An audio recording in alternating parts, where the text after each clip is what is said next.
Here. Fix yourself.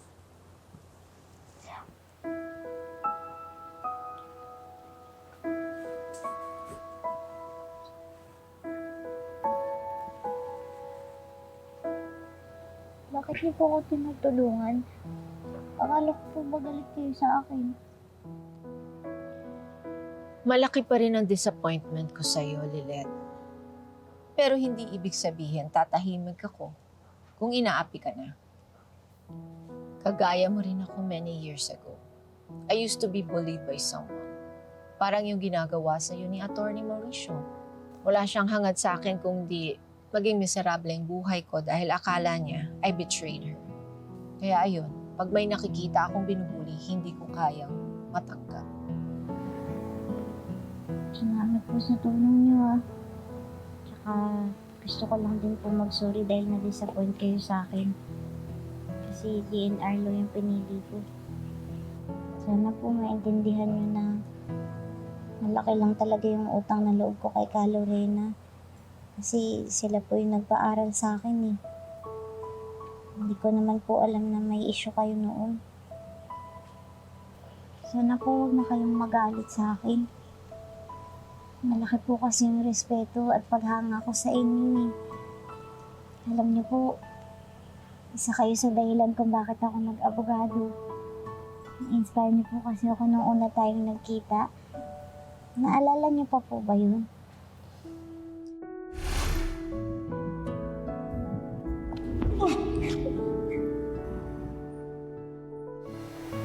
Ganyan-ganyan din ako noon. Hindi ako nagsasalita. Pinapabayaan ko lang ang mga taong apakan ako at abusuhin ako. Dahil babae ako. But then I realized, kahit ano pang kamalasan mong pinagdadaanan, kung hindi ka tatayo, walang mangyayari sa'yo. Yes. Naalala ko yun. At naalala ko rin na tuwing magkukrus ang landas natin, you're always in trouble. Kaya wala akong choice kundi iligtas kita. Sa totoo lang po, tinitreasure ko talaga yung mga pagkakataon na sinisave niyo ako. Bibihira lang po kasi may magtanggol sa akin Baby pa lang po ako. Inabandona na ako ng nanay ko.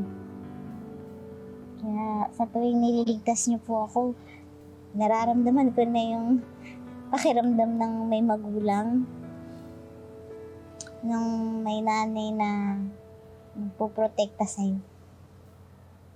Lilet, I didn't know that you felt that way. I'm sorry kasi ginudge din kita.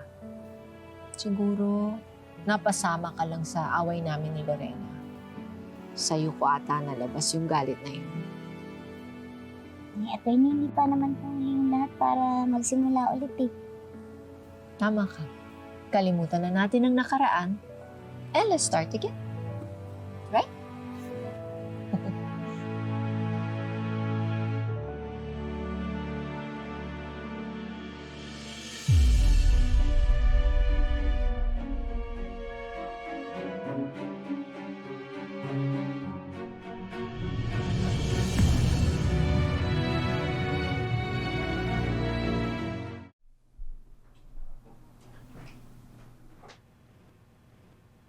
Era, I'll just change into something more casual and then we'll go down for dinner, okay? I saw you earlier, Mom. Kayakap mo si Lilet. I thought pareho tayo naiinis sa kanya. Bakit all of a sudden, chummy-chummy na kayong dalawa?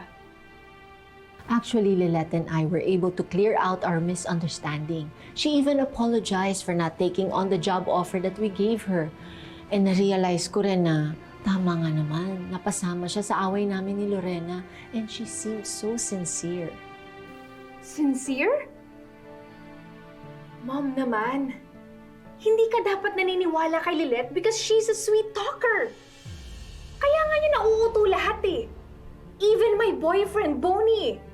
Mom, front niya lang yung pagiging meek and nice niya para makulog yung loob mo sa kanya. Pero ang totoo niyan, nasa loob yung kulo niya. Naku, Naku, Era, I think you're judging her. You hardly even know her. Bakit, Mom? Kayo ba? Gaano mo siya kakilala para masabi mong mabait siya? Mom, sinasabotahin niya yung relationship namin ni Bonnie. I don't think she's capable of doing that. So mas pinapaniwalaan mo si Lilette over me na anak mo? No, I'm not saying that, anak. What I'm saying is, once you get to know her, you'll find out the kind of person that she really is. See? Lumabas na sa bibig mo na mas kinakampihan mo si Lilette kesa sa akin! Eh kung fan ka naman pala sa kanya, edi magsama na kayo! Era!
Attorney, hindi pa naman po huli yung lahat para magsimula ulit eh. Tama ka. Kalimutan na natin ang nakaraan. And let's start again. Right?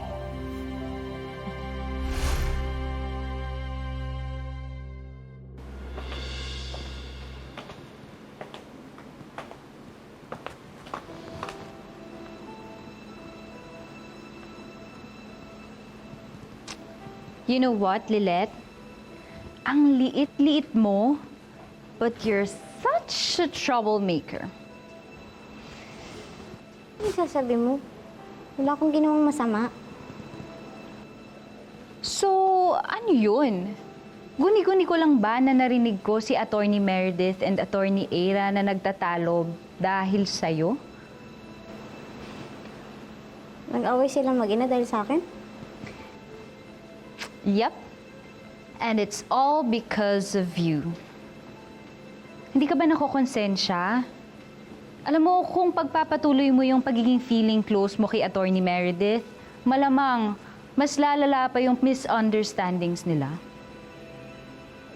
Pinakikitunguhan ko lang naman ng mabuti si Attorney Meredith dahil mabait siya sa akin eh.